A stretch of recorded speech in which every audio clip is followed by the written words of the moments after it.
میرے لورز بھی ہیں، میرے ہیٹرز بھی ہیں. یہ عزت اللہ کی طرف سے ہے. کسی کی ذلت ہے تو وہ اللہ کی طرف سے ہے. ان کے لیے ضرورت ہے کہ نوک نوک کہ ہم نے جو کچھ بھگتنا تھا، جو کچھ بیڈ ٹائم جو بھی ہم نے دیکھنا تھا وہ دیکھ چکے ہیں.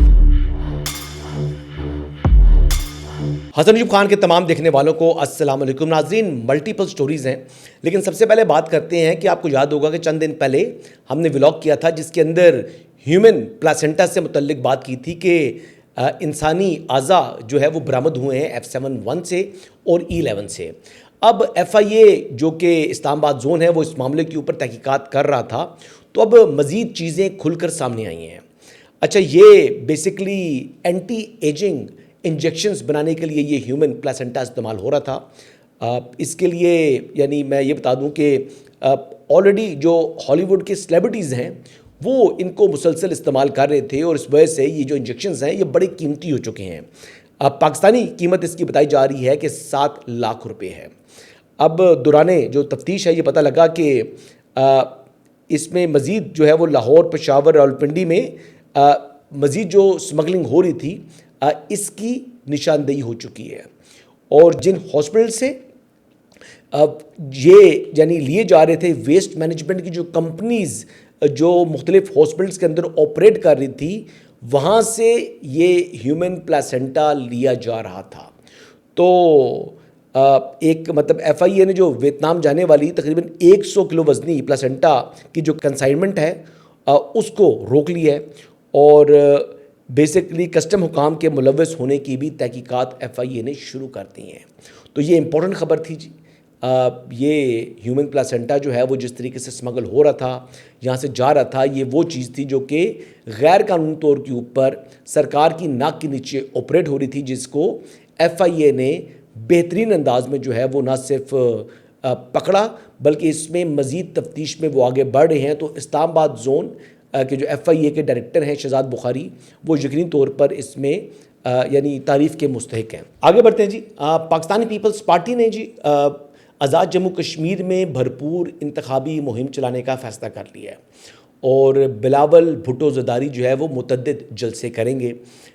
فریال تالپور صاحبہ بھی AGK کے الیکشن مہم کے اندر حصہ لیں گی، لیکن جو خاتون اول ہیں آصفہ بھٹو زرداری، ان کا اس متعلق کوئی حتمی فیصلہ سامنے نہیں آیا، لیکن یہ بتایا جا رہا ہے کہ ان کا بھی اس انتخابی مہم کے اندر شمولیت کا امکان موجود ہے. تو پاکستان پیپلز پارٹی بڑی اگریسولی انتخابی مہم میں آنے جا رہی ہے، اور انہوں نے ٹارگٹ کیا ہوا ہے کہ یہ حکومت جو ان کے پاس اس وقت بھی حکومت ہے، وہ انتخابات کے بعد بھی وہ حکومت اپنی بنانا چاہتے ہیں.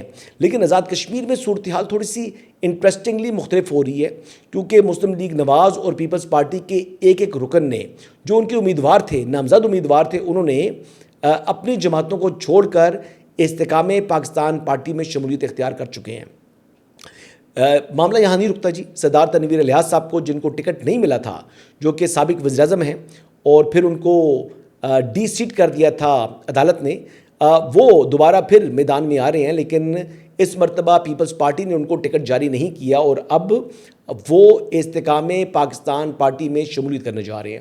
نہ صرف یہ 2 لوگ بلکہ مزید بھی لوگوں کی استحکام پاکستان پارٹی میں شمولیت کا امکانات موجود ہیں، اور عبدالعلیم خان صاحب سے یعنی یہ ملاقاتیں وہ لوگ کر رہے ہیں اور شمولیت اختیار کر رہے ہیں. کیوں؟ کیونکہ GB کے اندر جس طریقے سے ٹرینڈ سیٹ ہوا ہے کہ جو انڈیپینڈنٹس جیتے ہیں انہوں نے IPP میں شمولیت اختیار کی ہے، تو دیکھتے ہیں کہ خربوزے کو دیکھ کر خربوزہ رنگ پکڑتا ہے. تو جس طریقے کا سٹیٹس جو ہے وہ GB کا ہے، ویسا ہی کم و بیش سٹیٹس جو ہے وہ آزاد جموں کشمیر کا ہے، اور اسی وجہ سے لوگ شمولیت اختیار کر رہے ہیں اب IPP کے اندر. اب دیکھنا یہ ہے جی کہ یہ سردار تنویر الیاس صاحب اپنی سیٹ نکال پاتے ہیں نہیں نکال پاتے، لیکن یہ ایک اچھا جو ہے وہ صورتحال سامنے آ رہی ہے. جبکہ دوسری جانب جو پرائم منسٹر پاکستان ہے، ان سے جو منسٹر ہیں AGK امیر مقام صاحب، ان کی ملاقات ہوئی ہے، اور جو وفاقی جو وزیر ہے رانا مبشر اقبال، عبدالرحمان کانجو اور طلع برکی بھی اس ملاقات کے اندر موجود تھے. ویسے تو جو اعلامیہ بتا رہا ہے کہ جی وہ ملک کی مجموعی صورتحال پر بات چیت ہوئی ہے، لیکن ایسی بات نہیں ہے. یہ معاملہ جو ہے یہ کشمیر کا الیکشنز بھی یعنی یقین طور پر زیر بحث آئے ہیں. یہاں بتایا گیا جی پرائم منسٹر کی جانب سے جو بیان جاری ہوا ہے اس نے کہا جی عوامی خدمت کے ایجنڈے کو مزید تیزی سے آگے بڑھایا جائے, عوامی مسائل کے حل کو اولین ترجیح دی جائے, یہ پرائم منسٹر کہہ رہے ہیں. اور جموں کشمیر GB کی ترقی, عوامی فلاح کے لیے وسائل بروئے کار لائے جائیں. یہ باتیں تو ہو رہی ہیں جی, وزراء صاحب بھی یہ بات کر رہے ہیں, وزیر صاحب بھی یہ بات کر رہے ہیں اور پرائم منسٹر بھی یہ بات کر رہے ہیں, لیکن ایکچولی جو ان کا فوکس ہے وہ GB کے الیکشنز ہیں. بہرحال جی ایک افسوسناک واقعہ جس پر ہم بات کرنا چاہ رہے ہیں کہ پہلے جس طرح آپ نے دیکھا کہ لاہور کہانا کے اندر ایک جو ہے وہ ٹیوشن سینٹر کی چھت گری تھی, جس کے بعد جو ہے وہ 14 بچے شہید ہوئے. تو اب ایک اور واقعہ آیا ہے. یہ علاقہ ہے جی باغبان پورہ, اس میں نجی اسکول میں قائم سمر کیمپ کی چھت گرنے کا جو ہے یہ واقعہ ہے. اور اس معاملے کا ویسے نوٹس لے چکی ہیں مریم نواز شریف صاحبہ جو کہ چیف منسٹر ہیں پنجاب کی. انہوں نے کمشنر لاہور اور DG ریسکیو سے جو ہے وہ واقعے سے متعلق رپورٹ بھی طلب کر لی ہے اور ریسکیو 1122 کے عملے کو 10 بچوں کو بحفاظت باہر نکالنے پر شاباش بھی دی ہے اور زخمی بچوں اور دیگر افراد کی بہترین طبی سہولیات فراہم کرنے کا انہوں نے حکم بھی دیا ہے. اور غفلت یا غیر معیاری تعمیرات کے ذمہ دار لوگوں کے خلاف قانونی کارروائی کی جائے گی. یہ اسٹیٹمنٹ سامنے آیا ہے چیف منسٹر پنجاب کا. دیکھیں جی صوبے بھر میں جتنے بھی اسکول ہیں ان کی عمارتوں کو دوبارہ ویریفائی کرنا چاہیے, چیک کرنا چاہیے اور اس حوالے سے جو کمزور سٹرکچر ہیں ان کو فوری طور کے اوپر یعنی تعلیمی سرگرمیوں سے روکنا چاہیے, بند کرنا چاہیے ان کو, کیونکہ یہ بچوں کی جو جانیں ہیں وہ سب سے اولین ترجیح ہونی چاہیے ہماری گورنمنٹ کی. اور جو بلڈنگ کنٹرول ہے اس کو ایکٹیویٹ کرنے کی ضرورت ہے اور ملک بھر کے اندر جہاں جہاں کمزور عمارتیں ہیں, کمزور سٹرکچر ہیں, وہاں پر لوگوں کو رہائش سے خالی کرانا چاہیے. اور ایک اور بھی افسوسناک بات ہے جس طرح آپ کو علم میں ہے کہ متعدد لوگ جو ہیں وہ ڈوب کر مر گئے ہیں. سوات کی ایک سیف اللہ جھیل ہے, یہ کشتی ڈوبنے کا واقعہ ہے. ایک جو خاتون ہے اس کی لاش تاحال نہیں مل سکی, لیکن یہ مسلسل اس قسم کے واقعات ہو رہے ہیں اور مونسون کے اندر ہی اس قسم کی جو ہے مختلف ایک ہی فیملی کے متعدد لوگ جو ہیں ان کے ڈوبنے کے واقعات سامنے آتے ہیں. سو اس موسم کے اندر شمالی علاقہ جات کا رخ کرنے سے گریز کریں. اگر آپ جاتے بھی ہیں تو پھر پانی سے تھوڑا دور رہیں. ویسے تو موت کا وقت مقرر ہے لیکن احتیاط بھی ضروری ہے. اس کے علاوہ جی ایک اور امپورٹنٹ بات یہ ہے کہ اس وقت جو ہائی کورٹس ہیں ان کے اندر جو خالی اسامیاں ہیں ان کو فل کرنے کے لیے اب مختلف کمیٹیز بن چکی ہیں جی. اب وہ کمیٹیز جو بنی ہیں اس میں یعنی لاہور میں بھی فل ہونی ہے, اسامیاں خالی ہیں, اسلام آباد کے اندر بھی جو ہے وہ خالی اسامیاں موجود ہیں, جبکہ اس کے علاوہ سندھ اور بلوچستان کے اندر بھی خالی اسامیاں موجود ہیں. تو ان اسامیوں کو فل کرنے کے لیے جو کمیٹیز بنی ہیں, ایک تو جو بلوچستان سے متعلق کمیٹی ہے اس کی سربراہ ہوں گے جسٹس عامر فاروق, اور سندھ کے لیے بھی جو کمیٹی تشکیل دی ہے اس کے سربراہ بھی جو سابق چیف جسٹس ہیں اسلام آباد ہائی کورٹ کے اور موجودہ وہ جسٹس ہیں فیڈرل کانسٹیٹیوشنل کورٹ کے جسٹس عامر فاروق, وہ اس کے چیئرمین ہیں. جبکہ اسلام آباد ہائی کورٹ کے لیے جی جسٹس سید حسن اظہر رضوی وہ اسلام آباد ہائی کورٹ کی جو کمیٹی ہے اس کے چیئرمین مقرر کر دیے گئے ہیں. اور جو لاہور ہائی کورٹ کی جو انٹرویو کمیٹی ہے اس کے چیئرمین بھی جسٹس سید حسن اظہر رضوی ہی ہے. جبکہ جو چیف جسٹس ہیں لاہور ہائی کورٹ جسٹس عالیہ نیلم, یہ کمیٹیز کی جو ہے وہ رکن ہوں گی. اور ویسے ان سے متعلق بھی یہ بات جو ہے وہ سامنے آ رہی ہے, ذرائع بتا رہے ہیں کہ ان کو بھی سپریم کورٹ آف پاکستان میں ایلیویٹ کرنے سے حق کے حوالے سے اس وقت جو ہے وہ غور ہو رہا ہے. اور یعنی کبھی امکان ہے کہ چیف جسٹس یحییٰ آفریدی ان کو سپریم کورٹ کا جج بنا دیں. بہرحال جی ایک امپورٹنٹ خبر جو یہ ہے کہ آج جیل اصلاحات سے متعلق سپریم کورٹ کی بلڈنگ میں ایک کانفرنس ہوئی ہے جس میں چاروں وزراء اعلیٰ شریک ہوئے ہیں. چیف جسٹس یحییٰ آفریدی کی یہ زیر صدارت یہ جو ہے کانفرنس ہوئی تھی, جس میں خطاب کرتے ہوئے چیف جسٹس یحییٰ آفریدی نے مطلب مختلف باتیں کی ہیں جو کہ جو امپورٹنٹ تھی میں وہ آپ کے ساتھ شیئر کرتا ہوں. ان کے مطابق انصاف کے نظام میں قیدیوں کے حقوق کے تحفظ کو کلیدی حیثیت حاصل ہے. جیلوں میں صحت اور صاف پانی کی سہولیات کی فراہمی ناگزیر ہے. جیلوں کی حالت زار بہتر بنانا آئینی طور پر صوبائی حکومتوں کی ذمہ داری ہے. چیف جسٹس مزید کہتے ہیں کہ نظام انصاف میں بہتری محض فیصلوں سے نہیں بلکہ مؤثر عمل درآمد سے آئے گی. ان کا جی نظام انصاف میں احتساب کو یقینی بنایا جا رہا ہے. فوجداری نظام انصاف کسی بھی معاشرے کے لیے بنیادی اہمیت کا حامل ہے۔ جیلوں کی حالت زار بہتر بنانے کے لیے صوبائی سطح پر کمیٹیاں قائم کی گئی ہیں، یہ چیف جسٹس نے کہا۔ تو پھر ایک خطاب کیا جی، پھر چاروں جو چیف منسٹر ہیں انہوں نے بھی خطاب کیا، لیکن جو مریم نواز شریف صاحبہ ہیں انہوں نے کہا جی کہ مجھے 24 گھنٹے قید تنہائی میں رکھا جاتا تھا۔ انہوں نے کہا جی قید تنہائی کے اندر جو ہے وہ خطاب کے دوران کہتی ہیں کہ صحت پر کیا اثرات پڑتے ہیں، مجھے اس کا بخوبی علم ہے۔ انہوں نے کہا جی جیل کی تکلیف جس پر گزرتی ہے وہی جانتا ہے۔ میرے اور میرے والد نواز شریف ایک ساتھ جیل میں قید تھے کہ ہمیں والدہ سے ملنے نہیں دیا گیا، نہ ہی میں ان کے ساتھ بیٹھ سکتی تھی۔ جیل میں میری شوگر ڈاؤن ہوئی تو مدد کو کوئی نہیں آیا۔ شوگر ڈاؤن ہونے پر ہاتھ کانپ رہے تھے، گڑ والی بوتل گر کر ٹوٹ گئی تو میں زمین سے گڑ اٹھا کر میں نے جو ہے اپنے وہ میں کھاتی رہی۔ تو مشکل وقت گزرتا ہے جی جیل کے اندر، ظاہری بات ہے جیل کوئی پھولوں کی سیج نہیں ہے، کانٹوں کی سیج ہے، بڑی تکلیف دہ چیز ہے جی۔ وہ یہ بھی کہتی ہیں جی کہ کمرے میں ایک سائڈ پر واش روم اور دوسرا حصہ سونے کے لیے تھا۔ جیل کے کمرے میں کوئی پارٹیشن نہیں تھی، سمجھ نہیں آتی تھی کہ جائے نماز کہاں بچھاؤں۔ پنجاب کی جیلوں میں تمام قیدیوں کے لیے ویڈیو لنک کی سہولیات فراہم کر دی گئی ہیں۔ صوبے بھر کی جیلوں میں نئی اور جدید ریفارمز متعارف کرائی ہیں۔ قیدیوں کی سہولت اور فوری مدد کے لیے جیلوں میں ایمرجنسی بٹن بھی متعارف کرا دیا ہے۔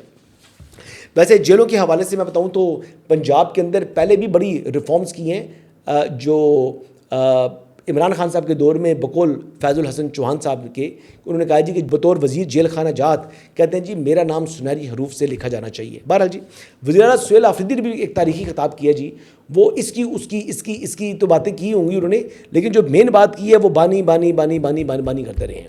میں سمجھا پہلی مرتبہ کہیں پانی کر رہے ہیں، لیکن بعد میں پتہ لگا بانی کر رہے ہیں۔ سہیل آفریدی کہتے ہیں جی کہ بانی پی ٹی آئی کے لیے اڈیالہ میں سہولیات کا مطالبہ کرتا ہوں، اڈیالہ جیل کے باہر ملاقاتیوں کے لیے انتظار گاہ بنائی جائے۔ کہتے ہیں جی جیل میں بانی پی ٹی آئی کی صحت خراب ہوئی ہے۔ بانی پی ٹی آئی اس وقت بالکل ناحق قید کاٹ رہے ہیں۔ مطلب chief justice supreme court of Pakistan کے سامنے کھڑے ہو کر جناب محترم سہیل آفریدی صاحب کہتے ہیں ناحق قید۔ بھائی یہ آپ کیا بات کر رہے ہیں؟ عمران خان صاحب ایک کرمنل ہیں، وہ سزا یافتہ مجرم ہیں، 2 عدالتوں نے ٹرائل کے بعد سزا سنائی ہے، کوئی انلیگلی ڈیٹینڈ ہے۔ اگر سہیل آفریدی یہ بات ثابت کر دے کہ عمران احمد نیازی کو ناحق قید کیا ہوا ہے تو میں صحافت چھوڑ دوں گا، اور اگر میں ثابت کر دوں کہ عمران احمد نیازی صاحب کو یعنی قانون کے مطابق سزا ہوئی ہے تو پھر کیا وہ معافی مانگیں گے؟ میرا چیلنج ہے سہیل آفریدی آپ کو، آپ یہ چیلنج قبول کریں اور میں اس بات کو ثابت کروں گا کہ عمران خان صاحب بطور کرمنل، بطور سزا یافتہ مجرم اور بالکل یعنی جائز طور پر اس وقت جیل کاٹ رہے ہیں۔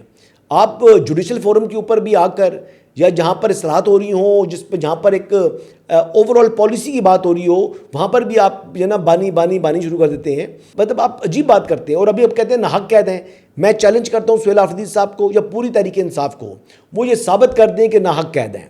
میں ثابت کروں گا کہ عمران خان صاحب کو بالکل حق کے مطابق جو ہے وہ جیل میں ڈالا ہوا ہے، اور وہ قابل ہی سی تھے۔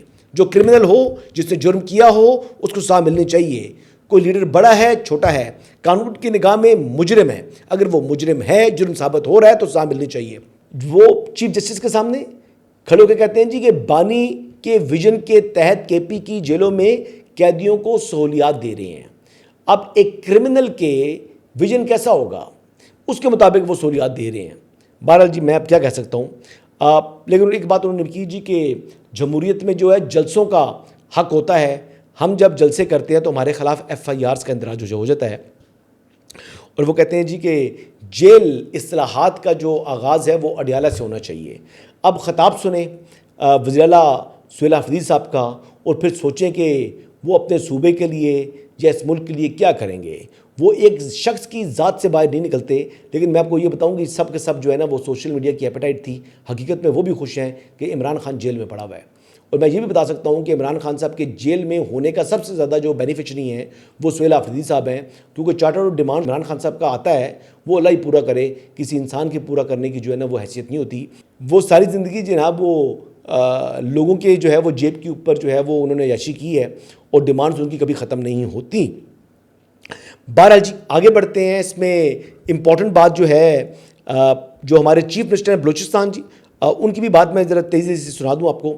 بہترین خطاب کیا جی، انہوں نے کہا جی کہ ان کی جو حکومت ہے اس کی اولین ترجیحات جیل اصلاحات ہیں۔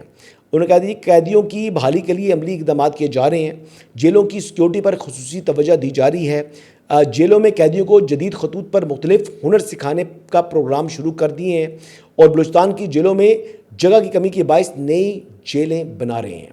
انہوں نے یہ بھی کہا کہ نئی جیلیں جدید طرز کی ہوں گی جہاں قیدیوں کو تمام سہولیات میسر ہوں گی۔ حکومت نے جیلوں کی حالت زار بدلنے کے لیے خطیر فنڈز مختص کیے ہیں۔ صوبے بھر کی جیلوں میں CCTV کیمرے بھی نصب کیے جا رہے ہیں۔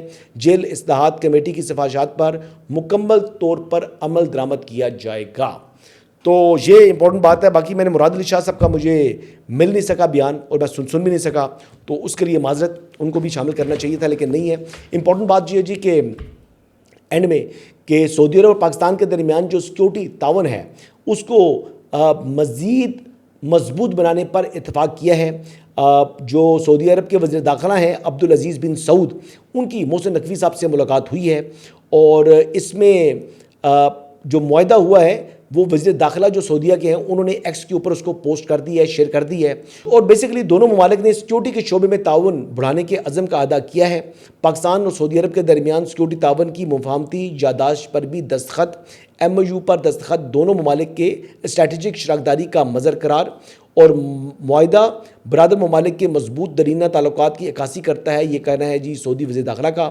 سلامتی سیکیورٹی شعبے میں مشترکہ تعاون کو مزید وسعت دینے پر اتفاق کیا گیا ہے، اور محسن نقوی اور سعودی وزیر داخلہ کا دو طرفہ تعلقات مزید مستحکم بنانے کے عزم کا اظہار کیا ہے۔ تو الحمدللہ جی سعودی عرب کے ساتھ پہلے جو ہے وہ ہمارا دفاعی جو ہے تعاون بڑھا، اب سیکیورٹی تعاون بڑھ رہا ہے، اور یہ دونوں ممالک جو ہیں وہ پہلے سے زیادہ مزید قریب آ رہے ہیں، اور الحمدللہ پاکستان کے اس وقت سعودی عرب کے ساتھ، چین کے ساتھ، امریکہ کے ساتھ، ترکیہ کے ساتھ، آذربائیجان کے ساتھ، ایران کے ساتھ، یعنی تمام ممالک کے ساتھ جو ہے پاکستان کے بہترین تعلقات ہیں۔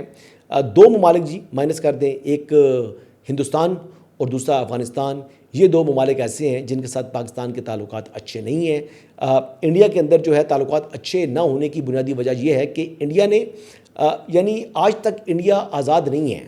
آج بھی انڈیا کے اندر جو رہنے والے اقلیتیں ہیں ان کے اوپر جو گزر رہی ہے یہ وہاں کے رہنے والے لوگ جو ہے وہ بیان کر سکتے ہیں۔ انڈیا کی اگر ہم بات کریں تو انڈیا کے اندر اس وقت یعنی بہت بڑی ڈسکرمنیشنز جو ہیں وہ ہو رہی ہیں، جو وہاں پر یعنی اعلیٰ کاسٹ کے ہندوز ہیں، یعنی جن کو اپر درجے کے جو ہے ہندو تصور کیا جاتا ہے، یعنی برہمن، وہ تمام کے تمام ٹاپ کی جو پوسٹ ہیں، چاہے وہ فوج ہے، چاہے وہ سپریم کورٹ ہے، جوڈیشری ہے، چاہے بیوروکریسی ہے، وہاں پر وہ لوگ براجمان ہیں۔ ان کی پاپولیشن اگر ہندو پاپولیشن کو دیکھا جائے اس کا بھی وہ 5% بنتے ہیں، لیکن اس کے باوجود انڈیا جو کے اندر اس قسم کی ڈسکرمنیشن ہو رہی ہیں، لیکن باقی جو یعنی مڈل ٹائپ کے جو عام جو ہندو ہیں یا پھر لوور کاسٹ ہیں ان کو کسی قسم کے کوئی مواقع نہیں مل رہے۔ یہ تو میں بات کروں صرف ہندوؤں کے اندر، پھر مسلمانوں کے ساتھ تو اور برا سلوک ہے، پھر سکھوں کے ساتھ اور برا سلوک ہے، کرسچنز کے ساتھ جو کچھ ہو رہا ہے، جس طرح خواتین کے ریپ ہوتے ہیں انڈیا کے اندر۔ انڈیا کے اندر دنیا کا ورلڈ کا ریپ کا کیپٹل ہے، یعنی دنیا میں سب سے زیادہ کہیں ریپ ہوتے ہیں تو وہ انڈیا کے اندر ہوتے ہیں۔ ایک غلیظ ترین ملک ہے انڈیا کے اندر۔ میں آپ کو یہ بتا سکتا ہوں کہ اس وقت جو شائننگ انڈیا لوگوں کو بتاتے ہیں، ایکچولی یہ بیسکلی انسیکیور انڈیا ہے، ایک تباہ حال انڈیا ہے، ایک گندا اور غلیظ ملک ہے، لیکن اس کے باوجود انہوں نے اپنی پروجیکشن اس طرح کی رکھی ہوئی ہے کہ ہم شاید بہت زیادہ جو ہے وہ ترقی کر رہے ہیں۔ یعنی یہاں پر یہ صورتحال ہے، بہت سے جو سکھ ہیں ان کو بغیر کسی کیس کے جناب انہوں نے جیلوں میں ڈالا ہوا ہے، کیونکہ خالصتان کی جو موومنٹ چل رہی ہے، جس طرح جموں کشمیر کے اندر ایک حریت کی جو ہے وہ تحریک چل رہی ہے، اس طرح مختلف جو ہے وہ جگہوں کے اوپر لوگ جو ہیں وہ خاصے پریشان ہیں۔ آسام کے اندر بھی دیکھ لیں حالات جس طرح چل رہے ہیں، جس طرح ایون کہ ساؤتھ انڈیا کو ان کے حقوق نہیں دیے جا رہے، ساؤتھ انڈینز کے ساتھ بھی وہاں پر برا سلوک ہو رہا ہے۔ تو انڈیا جو ہے وہ ان تمام کی تمام چیزوں سے توجہ ہٹانے کے لیے ان کا میڈیا صبح شام پاکستان پاکستان پاکستان کر رہا ہوتا ہے۔ کبھی بلوچستان کی بات کریں گے، کہیں گے پاکستان فیل اسٹیٹ ہے، یہ خود فیل ہے۔ یہ سب سے زیادہ فیل یہ انڈینز ہیں، اور ان کے بالی ووڈ کو دیکھ لیں یا ان کے جناب جو گودی میڈیا کو دیکھ لیں تو میڈیا کے اوپر ہی یہ پورا کا پورا انہوں نے بھرم قائم کیا ہوا ہے۔ جو بھی انڈیا جاتا ہے، جو ان کو قریب سے جا کے دیکھ لیتا ہے، ان کو سمجھ آ جاتی ہے کہ یہ کتنے غلیظ اور گندے لوگ ہیں۔ آخر میں یہ کہوں گا انڈیا سے متعلق کہ انڈیا کی یعنی ان کی عادت یہ ہے کہ اگر آپ ان سے تمیز سے بات کرو تو یہ آپ کے سر پر چڑھیں گے، اور آپ ان کو 2 تھپڑ مارو تو یہ آپ کے پاؤں کے اندر جو ہے نا وہ گر جائیں گے. تو یہ ان کی حالت ہے جی. اور پاکستان تو چاہتا تھا کہ اپنے پڑوسی کے ساتھ امن سے رہے، پیار کے ساتھ رہے، لیکن یہ وہ لاتوں کے بھوت ہیں جو باتوں سے نہیں مانتے.